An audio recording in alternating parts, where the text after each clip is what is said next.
I want to tell you a story about money. To be more specific, I want to tell you where money comes from.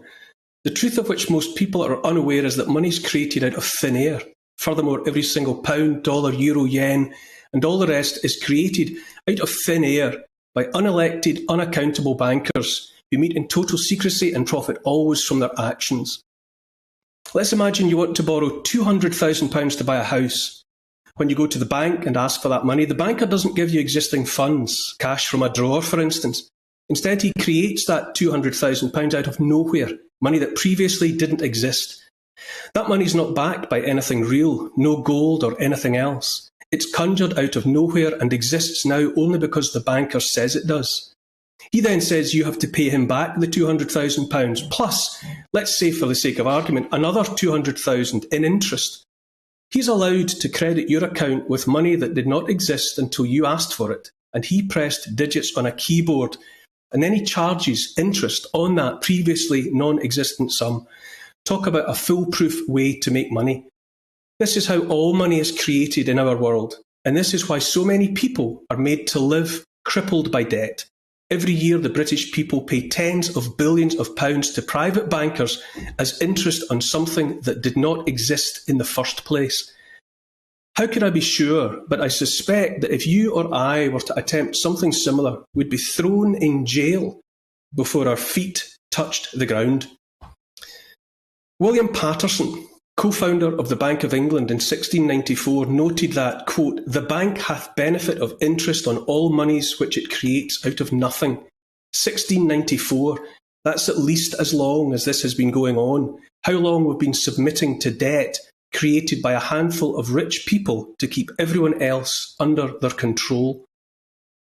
The Bank of England is technically owned by the British government and so notionally by the British people.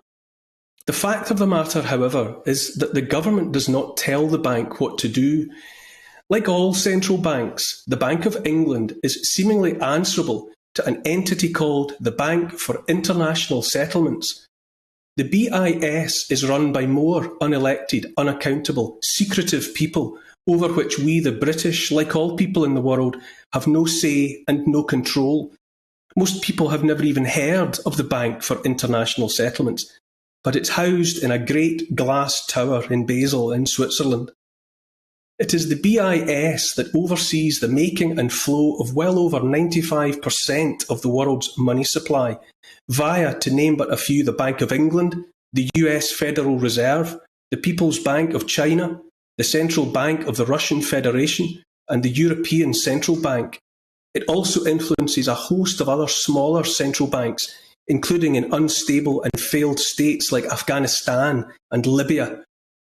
We need an honest and open conversation about banks, all banks, and about another way of doing things, a way of potentially freeing the people of the world from the yoke of debt placed across their shoulders by secretive, unaccountable, profiteering private bankers.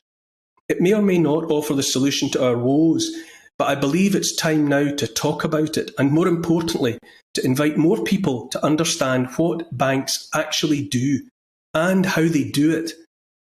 If you don't trust me, how about Thomas Jefferson, founding father and third president of the United States, who said, "I believe that banking institutions are more dangerous to our liberties than standing armies.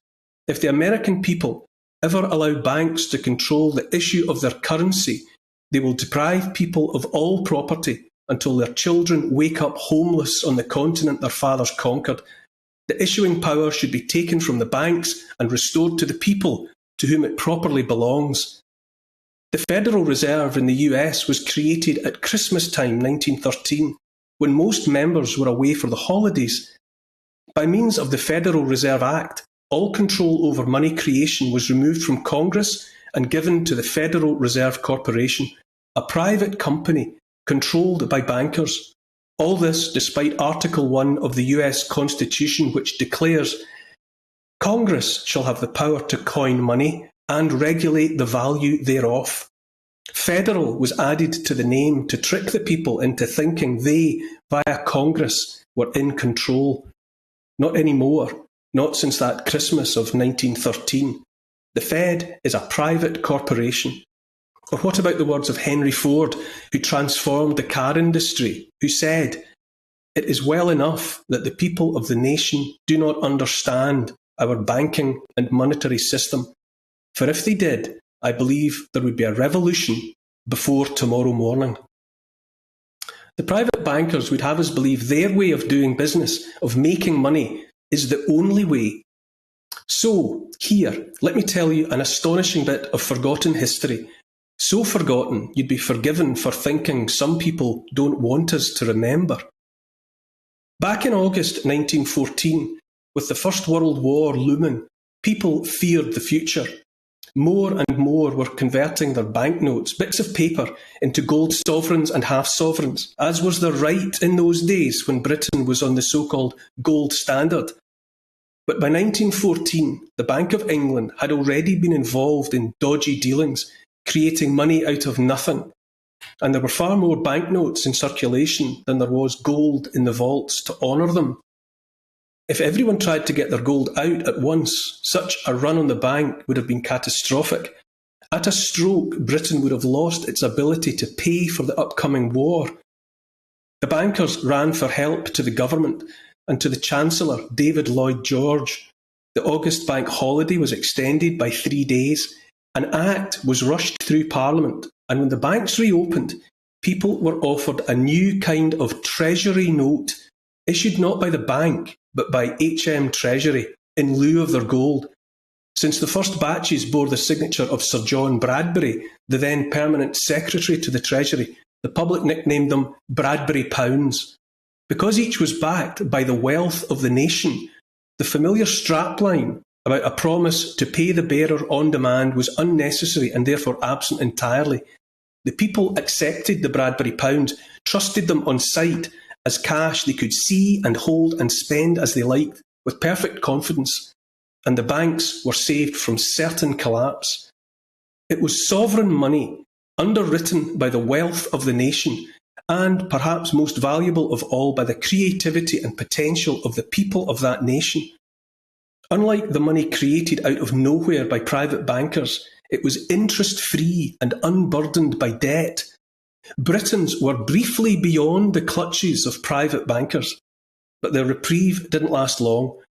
Having been spared the consequences of creating money out of nothing, those bankers were soon back at the Treasury door, demanding the state stop issuing debt-free money. The war was up and running, and as is true of all wars, there was a killing to be made, in among all the killing. The war must be run, those bankers said, only on money borrowed from them and repayable with interest, 3.5% interest as it happened. By the end of the First World War, Britain's national debt had ballooned from £600 million in 1914 to £7 billion. In 1914, remember, a pound was worth £122 in today's money. That's inflation for you. This is no longer the world of 1914. Any solution for 2022 must be made by us, for us, in the world of today. Henry Kissinger said, "Who controls the food supply controls the people. Who controls the energy can control whole continents. Who controls money can control the world." Right now, all around us, the people are being nudged ever closer to digital enslavement by secretive, unaccountable bankers. Right now, control of energy by others we do not know is marching us towards the coldest, hungriest winter many can remember. Right now is the time to take back control of money, its creation, its value and its flow. By so doing, we can begin the task of regaining control of our world